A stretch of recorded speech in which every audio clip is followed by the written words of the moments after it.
Hi friends, welcome back to my channel. ನೀವೇನಾದರೂ banking ಜಾಬ್ಗಳನ್ನ ನೋಡ್ತಾ ಇದ್ರೆ, ಅದರಲ್ಲೂ ಪರ್ಮನೆಂಟ್ ಬ್ಯಾಂಕಿಂಗ್ ಜಾಬ್ಗಳನ್ನ ಸರ್ಚ್ ಮಾಡ್ತಾ ಇದ್ರೆ ಅವರಿಗೆ ಇವತ್ತಿನ ಮಾಹಿತಿ ತುಂಬಾ ಉಪಯುಕ್ತವಾಗುತ್ತೆ. ಯಾಕೆ ಅಂತ ಹೇಳಿದ್ರೆ, Ballari district cooperative central bank ಅವರ ವತಿಯಿಂದ 80ಕ್ಕೂ ಅಧಿಕ ಹುದ್ದೆಗಳಿಗೆ ಆನ್ಲೈನ್ ಮುಖಾಂತರ ಅರ್ಜಿಯನ್ನು ಕಾಲ್ ಮಾಡಿದ್ರೆ ಸ್ನೇಹಿತರೆ.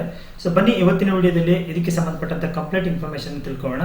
ಅದಕ್ಕಿಂತ ಮೊದಲು ನೀವು ಇದೇ ಮೊದಲು ಬಾರಿ ನಮ್ಮ ಚಾನಲ್ ನೋಡ್ತಾ ಇದ್ರೆ ಚಾನಲ್ ಸಬ್ಸ್ಕ್ರೈಬ್ ಮಾಡ್ಕೊಳ್ಳಿ, ಹಾಗೆ ವಿಡಿಯೋ ಒಂದು ಲೈಕ್ ನ ಕೊಡಿ ಅಂತ ಹೇಳ್ತಾ, ಫ್ರೆಂಡ್ಸ್, ನೀವು ಗೂಗಲ್ ವೆಬ್ಸೈಟ್ಗೆ ಹೋಗಿ ಬಳ್ಳಾರಿ ಡಿಸ್ಟ್ರಿಕ್ಟ್ ಕೋಆಪರೇಟಿವ್ ಬ್ಯಾಂಕ್ ಅಂತ ಹೊಡೆದ್ರೆ ಈ ರೀತಿಯ ಮೇನ್ ಪೇಜ್ ಓಪನ್ ಆಗುತ್ತೆ. ಓಪನ್ ಆಗ್ತಿದ್ದಂಗೆ ನೀವು ಇಲ್ಲಿ ನೋಡಿದ್ರೆ recruitment notification 2026 click here to submission application ಅಂತಿದೆ. ಆನ್ಲೈನ್ ಅಪ್ಲಿಕೇಶನ್ ಆಗ್ತಿರೋದ್ರೆ ಇಲ್ಲೋಗಿ ನೋಟಿಫಿಕೇಶನ್ ಬೇಕು ಅಂತಿದ್ರೆ ಮೇಲೆ ಕ್ಲಿಕ್ ಮಾಡಿ.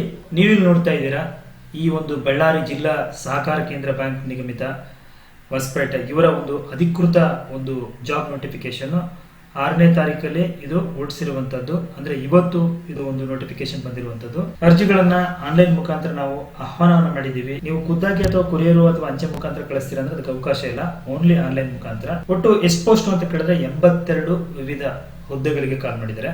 ಯಾವ ಹುದ್ದೆಗಳು ಅಂತ ಕೇಳಿದ್ರೆ, ವ್ಯವಸ್ಥಾಪಕರು ಅಥವಾ ಪ್ರಥಮ ದರ್ಜೆ ಸಹಾಯಕರು ಅಂತ ಹೇಳಿ 22 ಇದೆ. ಅದರಲ್ಲಿ ಕಲ್ಯಾಣ ಕರ್ನಾಟಕ ಸ್ಥಳೀಯ ವೃಂದದ ಮೀಸಲಾತಿ ಅಂದ್ರೆ 371J ಅವರಿಗೆ ಸಂಬಂಧಪಟ್ಟಂಗೆ ಒಟ್ಟು 18 ಪೋಸ್ಟ್ ಇದೆ. ಕಲ್ಯಾಣ ಕರ್ನಾಟಕ ಸ್ಥಳೀಯೇತರ ವೃಂದದ ಮೀಸಲಾತಿ ಬಂದ್ರೆ 4 ಪೋಸ್ಟ್ಗಳಿರುತ್ತೆ. ದ್ವಿತೀಯ ದರ್ಜೆಯ ಸಹಾಯಕರಿಗೂ ಕೂಡ ಅರ್ಜಿ ಕಾಲ್ ಮಾಡಿದ್ರೆ ಒಟ್ಟು 28 ಪೋಸ್ಟ್ ಇದೆ. ಅದರಲ್ಲಿ ಕಲ್ಯಾಣ ಕರ್ನಾಟಕಕ್ಕೆ 22, ಕಲ್ಯಾಣ ಕರ್ನಾಟಕ ಸ್ಥಳೀಯೇತರ ವೃಂದಕ್ಕೆ ಒಟ್ಟು 6 ಪೋಸ್ಟ್ಗಳಿರುವಂತದ್ದು. ವಾಹನ ಚಾಲಕರ ಹುದ್ದೆ ಒಂದಿದೆ, ಅದು ಕಲ್ಯಾಣ ಕರ್ನಾಟಕಕ್ಕೆ ಮೀಸಲಾಗಿರುವಂತದ್ದು. ಹಾಗೆ ಕಿರಿಯ ಸೇವಕರು ಅಂತೇಳಿ ಒಟ್ಟು 31 ಹುದ್ದೆಗಳಿದ್ದಾವೆ. ಇದರಲ್ಲಿ ಕಲ್ಯಾಣ ಕರ್ನಾಟಕ ಸ್ಥಳೀಯ ವೃಂದಕ್ಕೆ 26 ಹುದ್ದೆ ಇದಾವೆ. ಹಾಗೆ ಕಲ್ಯಾಣ ಕರ್ನಾಟಕ ಸ್ಥಳೀಯೇತರ ವೃಂದಕ್ಕೆ ಬಂದಿದ್ದೆ ಆದ್ರೆ 5 ಪೋಸ್ಟ್ಗಳಿದ್ದಾವೆ.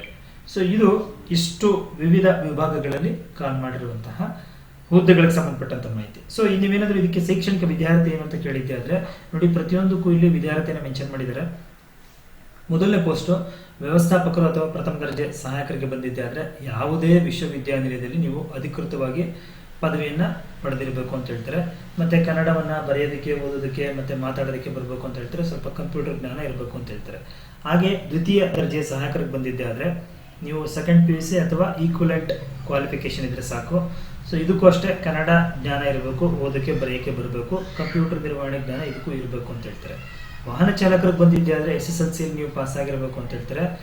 ಡ್ರೈವಿಂಗ್ ಲೈಸೆನ್ಸ್ ಇರಬೇಕು ನಿಮ್ಮ ಹತ್ರ. ಕಿರಿಯ ಸೇವಕರು ಈ ಒಂದು ಪೋಸ್ಟ್ಗಳಿಗೆ ಬಂದಿದ್ದೆ ಆದ್ರೆ ನೀವು SSLCಯಲ್ಲಿ ಉತ್ತೀರ್ಣರಾಗಿರ್ಬೇಕು ಅಂತ ಮೆನ್ಷನ್ ಮಾಡಿದ್ದಾರೆ ಸ್ನೇಹಿತರಲ್ಲಿ. ವಯೋಮಿತಿ ಎಷ್ಟು ಅಂತ ನೀವು ಕೇಳಿದ್ದೆ ಆದ್ರೆ ನೋಡಿ, ಪರಿಶಿಷ್ಟ ಜಾತಿ ಅಥವಾ ಪರಿಶಿಷ್ಟ ಪಂಗಡ ಅಥವಾ ಹಿಂದುಳಿದ ವರ್ಗಗಳ ಕ್ಯಾಟಗರಿ 1ಗೆ ಸೇರಿದಂತ ಅಭ್ಯರ್ಥಿಗಳಿಗೆ 40 ವರ್ಷ ವಯೋಮಿತಿ ಮೀರಿರಬಾರ್ದು ಅಂತ ಹೇಳ್ತಾರೆ. ಇತರೆ ಹಿಂದುಳಿದ ವರ್ಗಕ್ಕೆ ಸೇರಿದಂತ ಅಭ್ಯರ್ಥಿಗಳಿಗೆ 38 ವರ್ಷ ವಯೋಮಿತಿ ಮೀರಿರಬಾರ್ದು ಅಂತ ಹೇಳ್ತಾರೆ. ಅದು ಯಾರು ಅಂತ ಹೇಳಿದ್ರೆ 2A 2B 3A 3B ಈ ವರ್ಗದವರು. ಇತರೆ ಉಳಿದಂತೆ ಬೇರೆ ಅಭ್ಯರ್ಥಿಗಳಿಗೆ 35 ವರ್ಷ ವಯೋಮಿತಿಯನ್ನ ಲಿಮಿಟ್ ಮಾಡಿದ್ದಾರೆ. ಹಾಗೆ ಇದಕ್ಕೆ ಅರ್ಜಿ ಶುಲ್ಕ ಎಷ್ಟು ಅಂತ ನೀವು ಕೇಳಿದ್ದೆ ಆದ್ರೆ, ಸಾಮಾನ್ಯ ವರ್ಗ category 2A 2B 3A 3B ಅಭ್ಯರ್ಥಿಗಳಿಗೆ 1,000 ಇರುತ್ತೆ ಅರ್ಜಿ ಶುಲ್ಕ, ಪ್ಲಸ್ ಗೇಟ್ವೇ ಶುಲ್ಕ ಇದ್ರೆ ಅದನ್ನ ಪೇ ಮಾಡಬೇಕಾಗತ್ತೆ. ಅದನ್ನ ಬಿಟ್ಟು ಉಳಿದಂತೆ ಪರಿಶಿಷ್ಟ ಜಾತಿ, ಪರಿಶಿಷ್ಟ ಪಂಗಡ ಕ್ಯಾಟಗರಿ 1 ಹಾಗೂ ವಿಕಲಚೇತನ ಮತ್ತೆ ಮಾಜಿ ಸೈನಿಕ ಅಭ್ಯರ್ಥಿಗಳಿಗೆ 500 ರೂಪಾಯಿ ಇರುತ್ತೆ ಈ ಒಂದು ಅರ್ಜಿ ಶುಲ್ಕ. ಗೇಟ್ ಫೀ ಇದ್ರೆ ನೀವು ಅದನ್ನ ಕಟ್ಟಬೇಕಾಗಿರುತ್ತೆ. ಆಯ್ಕೆ ವಿಧಾನ ವೆರಿ ಇಂಪಾರ್ಟೆಂಟ್ ಆಗಿ ಈ ಒಂದು ಆಯ್ಕೆ ವಿಧಾನ ಯಾವ ತರ ಇರುತ್ತೆ ಅಂತ ನೀವು ಕೇಳಿದ್ದೆ ಆದ್ರೆ, ಎಲ್ಲ ಏನು ಈ ವ್ಯವಸ್ಥಾಪಕ ಅಥವಾ ಪ್ರಥಮ ದರ್ಜೆ ಸಹಾಯಕರಿಗೆ ಲಿಖಿತ ಪರೀಕ್ಷೆ ಮತ್ತೆ ಸಂದರ್ಶನ ಇರುತ್ತೆ. ಲಿಖಿತ ಪರೀಕ್ಷೆಯಲ್ಲಿ ನೀವು ಗಳಿಸಿದಂತ ಒಂದು ಮಾರ್ಕ್ಸ್ ನ ಆಧಾರದ ಮೇಲೆ 1:5 ಅನುಪಾತದಲ್ಲಿ ಸಂದರ್ಶನ ಕಾಲ್ ಮಾಡ್ತಾರೆ. 15 ಅಂಕಕ್ಕೆ ಈ ಸಂದರ್ಶನ ಇರುತ್ತೆ ಅಂತ ಹೇಳ್ತಾರೆ. ಇಲ್ಲಿ ಕೆಳಗಡೆ ಒಂದಷ್ಟು ಕೊಟ್ಟಿದ್ರೆ ನೀವು ನೋಡ್ಕೊಳ್ಳಿ. ಇಲ್ಲಿ ಲಿಖಿತ ಪರೀಕ್ಷೆ ಎಷ್ಟು ಮಾರ್ಕ್ಸ್ ಇರುತ್ತೆ ಅಂದ್ರೆ 200 ಮಾರ್ಕ್ಸ್ ಇರುತ್ತೆ. ಕನ್ನಡ ಭಾಷೆ ಮತ್ತೆ ಯಾವ್ಯಾವ ಒಂದು ವಿಷಯದ ಮೇಲೆ ಇರುತ್ತೆ ಅನ್ನೋದ್ರ ಬಗ್ಗೆ ಇಲ್ಲಿ ಕೊಟ್ಟಿದ್ರೆ ನೀವು ನೋಡ್ಕೊಳ್ಳಿ. ದ್ವಿತೀಯ ದರ್ಜೆ ಸಹಾಯಕರಿಗೂ ಕೂಡ ಲಿಖಿತ ಪರೀಕ್ಷೆ ಮತ್ತೆ ಸಂದರ್ಶನ ಇರುತ್ತೆ, ಸೇಮ್ ಪ್ರೊಸೀಜರು. ಇದಕ್ಕೂ ಕೂಡ 200 ಅಂಕಗಳ ಒಂದು ಪ್ರಶ್ನೆ ಪತ್ರಿಕೆ ಇರುತ್ತೆ. ವಾಹನ ಚಾಲಕರಿಗೂ ಕೂಡ ಲಿಖಿತ ಪರೀಕ್ಷೆ ಮತ್ತೆ ಸಂದರ್ಶನ ಇರುತ್ತೆ. ಇವರಿಗೆ ಕೇವಲ 100 ಅಂಕಗಳಿಗೆ ಮಾತ್ರ ಪರೀಕ್ಷೆ ಇರುತ್ತೆ. ಕಿರಿಯ ಸೇವಕರಿಗೂ ಕೂಡ ಲಿಖಿತ ಪರೀಕ್ಷೆ ಸಂದರ್ಶನ ಅಂತ ಹೇಳಿದ್ದಾರೆ, ಆಯ್ತಲ್ಲ.